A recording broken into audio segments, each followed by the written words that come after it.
The Burmese were really the first ones that we, as a church, got associated with officially, because that was through Church World Service. It was through the clothing ministry that we did down at Water Street. That was the initial step into it. We welcomed our first family in March of 2011. So this month, at the end of the month, it'll be 10 years that Sue Ray and Kime and their family arrived in Lancaster, and they're still part of the church, and they've been very successful. We're doing painting. We were, showing them how to get around, helping them get into school, teaching them English, just how to go to the grocery store. I went with them to the bank, to how you set up a bank account. We started meeting other people. We had a connection with Church World Service, so they would ask us to be involved with other families. And by the fall of 2012, we had, I don't know, maybe 30 or 40 Burmese. It just spread that these are people that'll help. So, word of mouth through the refugees, Westminster was just people who were helpful.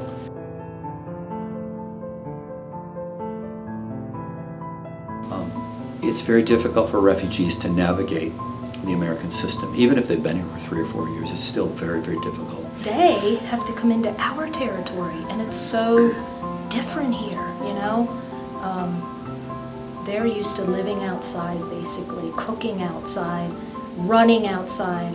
They come here, and especially if it's cold, well, you're shoved in the house, you cook in the house, you play in the house, everything in the house, and it's so different. The students that are coming into the United States don't read or write even in their own language, let alone in English. There is a no-fail policy in the city school, so these students will pass regardless of whether they learn to read or write or do simple arithmetic.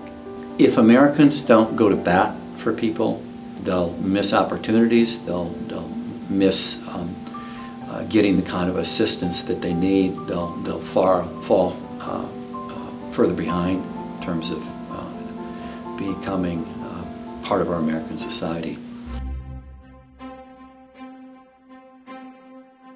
When I think about advocacy, it's really in several areas.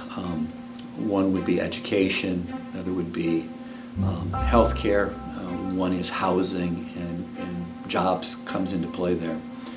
And we work very carefully and closely with the refugee agencies, primarily Church World Service. A week of tutoring for a tutor begins with gathering in the front foyer in front of the offices, and we greet the kids. They pick up a snack and head off with their tutors, their classes. Currently, the younger students tutor from about 4:10 until 5:10, and then they are dismissed to have dinner with their tutors. Older students tutor from about 4:10 to 5:30. Well, on Tuesday nights we use a curriculum specifically for adults learning English. We have 4 different levels. We do have a devotion at the beginning of class, and maybe have a Bible verse presented in different languages, reflective of our students. Music is such an important part of their culture, and this gives them, the younger ones, an opportunity to praise the Lord through music.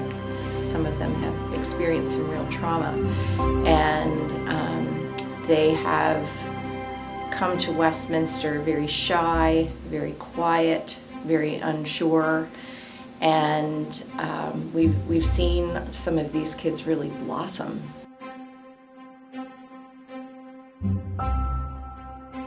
The thing that's great about this ministry is most of the skills you need, we all already have as far as speaking English. People want to practice talking to native speakers.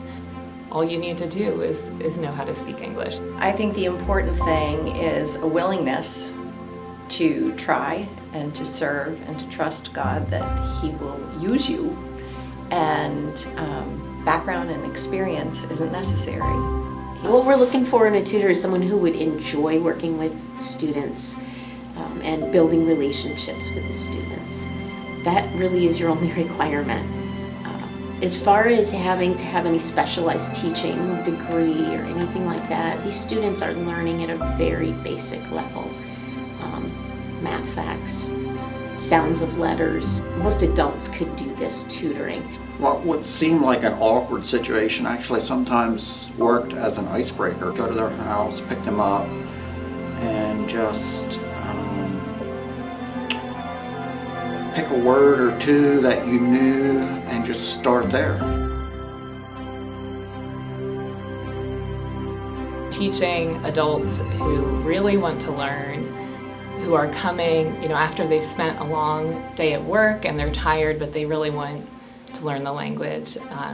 They're just so grateful, and some of them, have asked us, why are you doing this? There's people that come in here who maybe would never have gone in a church before, and certainly not a church like this, just to see them here and hearing the truth. One of the things that I say our tutors love the most is falling in love with these kids, building relationships with them. The refugee children are the ones that are going to pull us adults into their families and into their ministry. So ministering to the kids, I have the opportunity now to interact with the parents and to develop relationships. And so if you're interested in getting involved in the refugee ministry, starting with the children is probably the easiest area to move into. God has used us in my sanctification. He's humbling me constantly through this. And it's hard, but it's good. And I'm thankful for it. When you look at, here's this person from the other side of the world, from a totally different, and God's brought them here, and we get to interact with them. And it's just a great vision just to see that what God is doing in bringing every tribe and tongue and language here.